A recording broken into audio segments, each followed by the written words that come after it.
Emma's mornings always began the same way. At the crack of dawn, she would shuffle out of bed to prepare breakfast for her husband, Mark, and their 2 children, Lily and Ethan.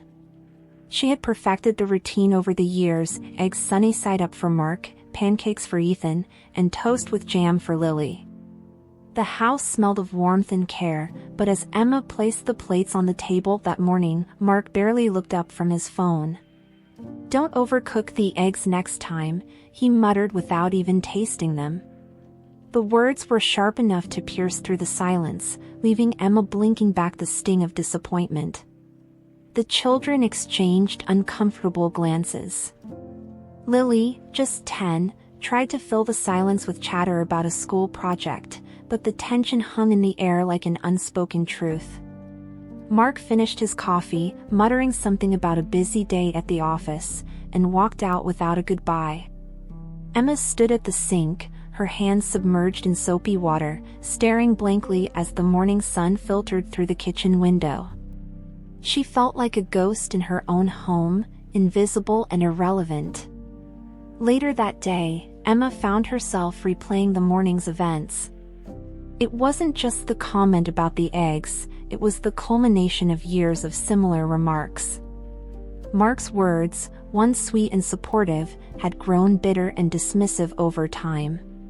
He had stopped seeing her as a partner and more as someone who existed to serve his needs. She shrugged off the thought, focusing instead on preparing for the family dinner. But even as she diced vegetables and set the table, the hollow ache in her chest refused to go away. Dinner was no different. Mark arrived late, citing work meetings, and barely touched his food. When Ethan excitedly shared his latest art project, Mark dismissed it with a half-hearted, "That's nice." Emma felt a surge of anger rise within her, but she swallowed it down, reminding herself of the promise she had made years ago, to keep the family together no matter what. As the family retired for the night, Emma sat alone in the dimly lit living room, questioning whether her sacrifices were worth it. The tension came to a head at a dinner party Mark hosted for his colleagues. Emma had spent hours preparing the house, ensuring everything was immaculate. She dressed in her finest dress, hoping to impress Mark's coworkers and show her support for his career. The evening began smoothly, with polite laughter and clinking glasses. But when one of Mark's colleagues asked Emma what she did, Mark interjected before she could answer. "She's a homemaker," he said with a condescending chuckle. "You know, keeps the house running while I handle the important stuff." The words stung more than Emma expected, but she forced a smile. As the conversation shifted, Emma's heart sank further. Mark's colleagues laughed along, oblivious to the insult hidden in his tone. Emma excused herself to the kitchen, pretending to check on dessert, but the humiliation clung to her like a heavy cloak. When the guests left, Emma confronted Mark. "Why would you say something like that?" she asked, her voice trembling. Mark shrugged. "It's not a big deal, Emma. Don't be so sensitive." His words, laced with indifference, left Emma feeling smaller than ever. Days turned into weeks, and the memory of that night became a mere addition to the growing pile of indignities Emma endured. Mark's dismissiveness wasn't confined to private moments, it seeped into every interaction. At the grocery store, he would roll his eyes when Emma meticulously checked the price tags.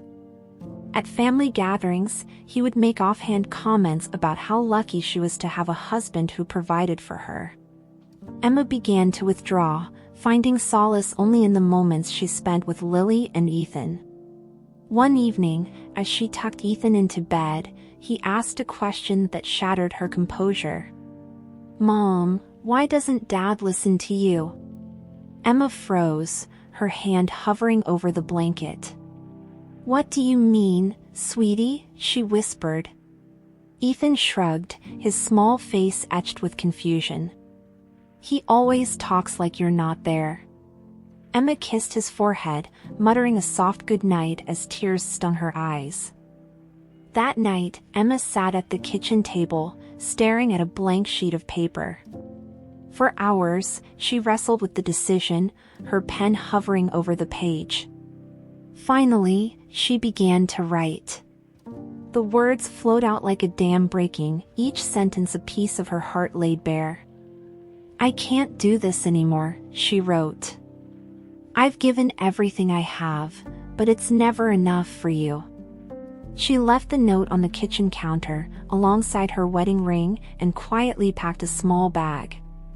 Emma's departure was quiet, unnoticed until Mark stumbled upon the letter the next morning. For the first time in years, the house felt eerily silent. Mark skimmed the note, his brow furrowing with disbelief. "She'll be back," he muttered, tossing the paper aside. But as the days turned into weeks, the reality of Emma's absence began to sink in. When Mark woke the next morning, he immediately noticed the strange stillness in the house. The comforting smell of breakfast, always ready on the table, was absent. He walked into the kitchen, expecting to see Emma bustling about, but found only a neatly folded piece of paper on the counter. The sight of her wedding ring beside the note made his stomach twist. As he read her words, a flicker of guilt surfaced, but he quickly shoved it down. "She'll cool off and come back," he muttered to himself, unwilling to admit that he might be the cause of her departure. The children sensed something was wrong. "Where's Mom?" Lily asked, her voice trembling. Mark stammered, trying to come up with an explanation that wouldn't alarm them. "She needed a break," he said finally, avoiding their gazes. But as he sat alone that evening, staring at the empty chair Emma usually occupied, he felt the first pangs of unease.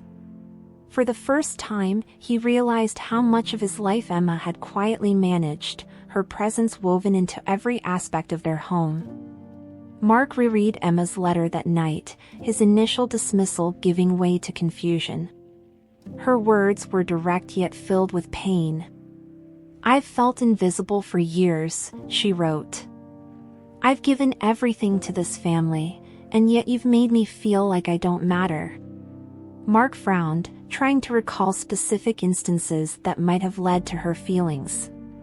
Sure, he had been harsh at times, but wasn't that just the stress of work? Didn't she know he valued her? As he folded the letter and placed it back on the counter, Mark couldn't shake the thought that he might have missed something crucial. He thought back to the dinner party, to the mornings when she prepared his meals without complaint, to the countless times she had put the family's needs before her own. Still, he clung to his pride. "She's overreacting," he told himself, though the voice in his head sounded less convincing with each repetition. Days turned into a week, and Emma still hadn't returned. Mark went about his routines as if nothing had changed, but the cracks in his carefully constructed facade began to show. The laundry piled up, the children's school forms went unsigned, and meals became rushed takeout orders. His co-workers noticed his distracted demeanor at the office, but he brushed off their concerns. "Just a family thing," he'd say with a forced smile. Deep down, he was waiting for the door to swing open, for Emma to walk in and resume her place in the home. He told himself that her absence was temporary, that she just needed time to cool off. But when he found Ethan crying in his room one evening, clutching a drawing he'd made for Emma, Mark's denial began to crack. "Why doesn't she come back, Dad?" Ethan sobbed. Mark knelt beside him, at a loss for words. For the first time, he wondered if he had pushed Emma too far. The house descended into chaos without Emma. Mark tried to juggle work, house chores, and parenting, but it quickly became overwhelming. He burned dinner one night, much to Ethan's dismay, and forgot to pack Lily's lunch another morning. "This is harder than it looks," he muttered under his breath, frustration bubbling over. But as he struggled, he began to notice just how much Emma had done behind the scenes. Simple tasks, like managing the budget or scheduling the kids' extracurricular activities, seemed insurmountable without her. He found himself apologizing more often than not to the children, to his boss, even to the PTA members he forgot to email. The respect he had never shown Emma began to take root as he realized the enormity of her contributions. "She made this look so easy," he admitted one night, staring at the cluttered kitchen table. Mark's evenings grew quieter as the children went to bed earlier, their moods dulled by Emma's absence. In the stillness, his thoughts wandered. He began to see moments he had ignored, the times Emma had stayed up late sewing Lily's costumes, the way she always knew what Ethan needed before he asked, the nights she waited for him to come home, only to be met with indifference. These memories gnawed at him, each one a reminder of how blind he had been to her efforts. One evening, he ventured into the attic, searching for something to fill the silence. There, amidst forgotten boxes, he found an old photo album. Flipping through the pages, he saw a younger, happier version of himself and Emma, her smile radiant, her eyes full of hope. As he traced her face with his finger, a lump formed in his throat. How had they drifted so far apart? And more importantly, could he fix what he had broken? While searching for a missing sock in the laundry room, Mark discovered a note tucked between the detergent bottles. In Emma's neat handwriting, it read, "Don't forget to use the cold cycle for delicates." It was a simple reminder, yet it brought tears to his eyes. As the days passed, he began to find more notes, hidden in the pantry, under the couch cushions, even in the children's backpacks. Each one was a testament to how deeply Emma had cared for their family. One note, taped to the inside of the refrigerator, stopped him in his tracks. It read, "Remember to always encourage the kids. They're trying their best, even when it doesn't seem like it." Mark clutched the note, his chest tightening. These weren't just reminders, they were pieces of Emma's love, scattered like breadcrumbs in the life she had left behind. For the first time, Mark felt the full weight of her absence, and it was crushing. Mark noticed the growing distance between himself and the children. Lily had stopped asking for help with her school projects, and Ethan spent hours alone in his room. One evening, as they sat around the dinner table, Lily finally broke the silence. "Why did Mom leave?" she asked bluntly, her eyes brimming with tears. Mark looked up from his plate, caught off guard. "She needed some time," he said weakly. But Lily wasn't convinced. "Is it because of you?" she pressed. Ethan, who had been silent, added, "You're always mad at her. You never say thank you." She probably got tired of it. Their words pierced Mark like daggers. He wanted to deny it, to explain that it wasn't entirely his fault, but deep down, he knew they were right. The children's honesty forced him to confront the harsh truth. His actions, or lack thereof, had driven Emma away. Desperate for answers, Mark decided to visit Emma's parents. The drive to their house felt longer than usual, his thoughts racing with anxiety. When Emma's mother opened the door, her expression was a mix of surprise and disapproval. "She's not here," she said curtly, but Mark stepped inside anyway, pleading for a chance to talk. Over tea, Emma's mother revealed how Emma had often called her in tears, sharing the struggles she faced at home. She didn't want to leave the kids, Mark, but she felt like she didn't have a choice, her mother said, her voice heavy with disappointment. "You didn't see what you had, and now you might have lost it for good." Mark left their house feeling more alone than ever, the weight of his guilt growing heavier with every passing moment. One sleepless night, Mark began sorting through Emma's belongings, hoping to feel some connection to her. Among the books and keepsakes in the closet, he found a small leather-bound journal. He hesitated before opening it, unsure if he had the right to read something so personal. But his longing for understanding outweighed his hesitation. The entries painted a vivid picture of Emma's life over the past few years, her joys, her fears, and the deep sadness she had hidden so well. "Today Mark called me useless again," one entry read. "I wonder if he even remembers the woman he married, the one who dreamed of building a life together. I miss feeling like his partner." Tears streamed down Mark's face as he read page after page of her pain. The journal was a mirror, reflecting the version of himself he had refused to see. The journal became a turning point for Mark. He couldn't erase the past, but he resolved to change his future. He began taking on the tasks Emma had once handled effortlessly, from managing the household budget to cooking meals for the children. Each task reminded him of her quiet strength and patience. Mark also began reflecting on his own behavior. He sought advice from a counselor, determined to address the patterns that had led to his neglect of Emma. "If she ever comes back," he told the counselor, "I want to be someone she's proud to call her husband." It wasn't just about winning Emma back, it was about becoming a better father and man. Weeks passed, and Mark finally caught a break.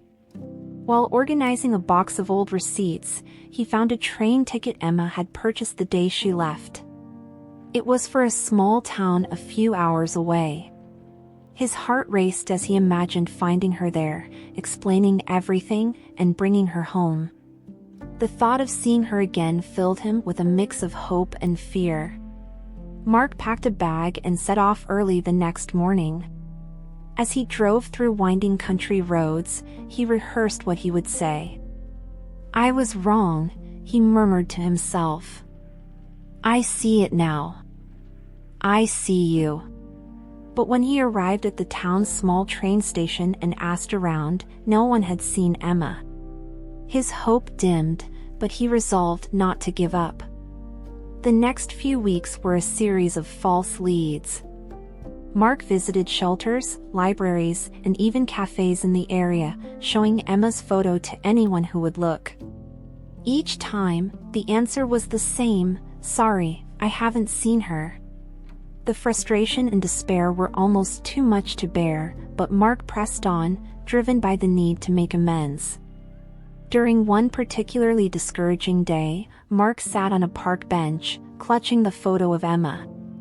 A homeless man nearby noticed his distress and asked, "Looking for someone?" Mark nodded and shared Emma's story. The man's response stayed with him. "If she's running, it's not from you, it's towards something she needs. Maybe you should find that first." Just as Mark was beginning to lose hope, he received an unexpected call from one of Emma's college friends. "I saw her," the woman said. "She's volunteering at a women's shelter in the city." Mark's heart leapt at the news, but the friend's tone was cautious. "She looked happy, Mark. Don't go there unless you're ready to really listen to her." Mark thanked her and hung up, his hands trembling. He spent the next few days preparing himself for the encounter. He knew this wasn't about convincing Emma to come home, it was about showing her that he had changed. When Mark arrived at the shelter, he spotted Emma almost immediately. She was helping a young mother with her baby, her face calm and radiant in a way he hadn't seen in years. He hesitated, unsure if he should interrupt. But when Emma turned and their eyes met, the world seemed to freeze. Emma approached him slowly, her expression guarded. "What are you doing here, Mark?" she asked. He took a deep breath, his voice steady but filled with emotion. "I came to say I'm sorry. Not to ask you to come back, but to tell you that I finally see what I've done." Emma listened, her face unreadable, as Mark poured out his heart. Whether she forgave him or not, he was determined to let her know how much she mattered. After their encounter at the shelter, Emma handed Mark a sealed envelope before walking away. "Read this when you're ready," she said, her voice steady yet distant. Mark clutched the envelope tightly as he returned to his car, too overwhelmed to open it immediately. When he finally sat in the silence of his living room that night, he unfolded the letter with trembling hands. In the letter, Emma recounted the depth of her pain and her reasons for leaving. "I didn't want to walk away from the life we built," she wrote, "but I couldn't stay and watch myself disappear in the process. If you truly value me, don't come searching for me to fix things overnight. Show me that you've changed, not with words, but with actions." Mark read the letter 3 times, her words cutting deeper with each pass. He realized she wasn't closing the door entirely, she was giving him a chance to prove himself. Determined to honor Emma's request, Mark turned his focus inward. He started by improving his relationship with Lily and Ethan, making a point to listen to them more and actively participate in their lives.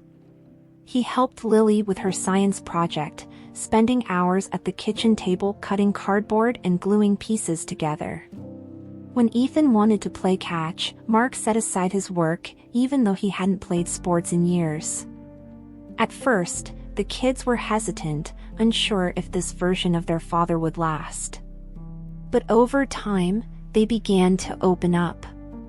One evening, Lily hugged him tightly and whispered, "I miss Mom, but I'm glad you're trying, Dad." Those words stayed with Mark, fueling his determination to keep improving. He realized that changing for the better wasn't just about winning Emma back, it was about becoming the father and man he should have been all along. Mark also began to tackle the tasks Emma had once managed effortlessly. He learned to budget the household expenses, realizing how much thought Emma had put into stretching every dollar. Grocery shopping became a humbling experience as he wandered the aisles, trying to figure out what brands the kids liked or how to choose fresh produce. One day, he burned an entire batch of pancakes and found himself laughing at the chaos, imagining Emma shaking her head in amusement. He also made an effort to address his emotional shortcomings. Weekly counseling sessions helped him unpack the dismissiveness and resentment he had shown Emma over the years. It wasn't just stress from work, Mark admitted to the counselor. "I was selfish. I thought providing money was enough, but I didn't give her the love and respect she deserved." Slowly but surely, Mark began to reshape his understanding of what it meant to be a true partner. With time, Mark grew closer to Lily and Ethan in ways he hadn't anticipated.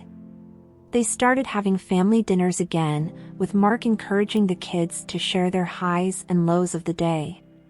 Lily confided in him about a classmate who was bullying her, and Ethan began bringing home drawings he'd made just for Mark. The house, while still quieter without Emma, began to feel warmer, more alive. One evening, while they were watching a movie together, Ethan suddenly turned to Mark and asked, "Do you think Mom will ever come home?" The question caught Mark off guard, but he didn't shy away from answering. "I hope so," he said honestly. "But if she doesn't, it's because I didn't treat her the way she deserved. That's why I'm working hard to be better, for her, and for both of you." Ethan nodded thoughtfully, resting his head against Mark's shoulder. Mark's transformation wasn't confined to his home life. At work, he began advocating for better recognition of homemakers and caregivers. During a staff meeting, he shared a story about Emma's sacrifices. "My wife ran our household like a ship," he said. "I never gave her credit because I didn't see the effort behind it. But I see it now, and I'm ashamed it took losing her to realize it." His honesty resonated with his coworkers, many of whom opened up about their own struggles balancing work and family. Mark also made changes to his own habits, refusing to stay late at the office unless absolutely necessary. He prioritized family time, scheduling his workday around the kids' activities and making sure he was present for their milestones. For the first time, his career no longer overshadowed his responsibilities at home. Months passed, and just as Mark began to accept the possibility that Emma might never return, she appeared at the door one evening.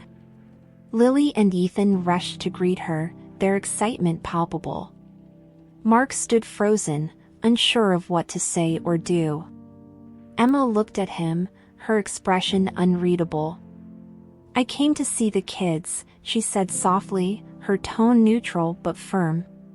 Mark nodded, stepping aside to let her in. He watched as she embraced the children, her laughter filling the house once again. For the first time in months, the home felt complete. But Emma's visit wasn't a reconciliation, it was a test. She observed how Mark interacted with the kids, how he handled the household, and whether his changes were genuine.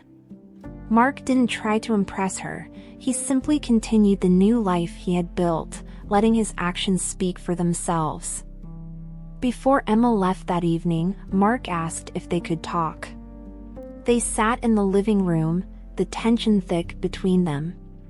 "I know I don't deserve your forgiveness," Mark began, his voice trembling. "But I need you to know that I see everything now, the things you did, the sacrifices you made, and how much I failed you. I'm sorry, Emma. Not just for the past, but for every moment I made you feel invisible." Emma listened silently, her expression unreadable. When Mark finished, she took a deep breath. "I've heard apologies before, Mark," she said.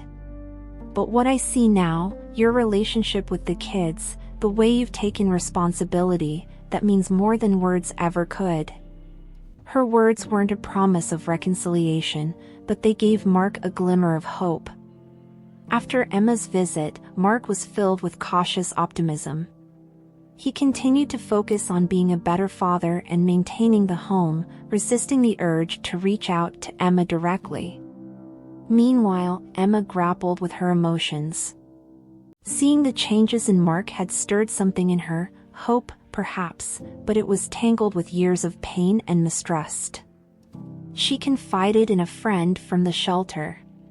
"He's trying, I can see that. But I'm scared.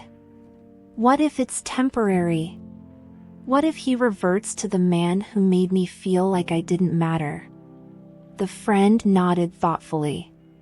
"It's okay to be cautious, Emma. Change takes time, and trust takes even longer. You're allowed to protect yourself." Emma decided she wouldn't rush back into the life she had left, but she also wouldn't close the door entirely.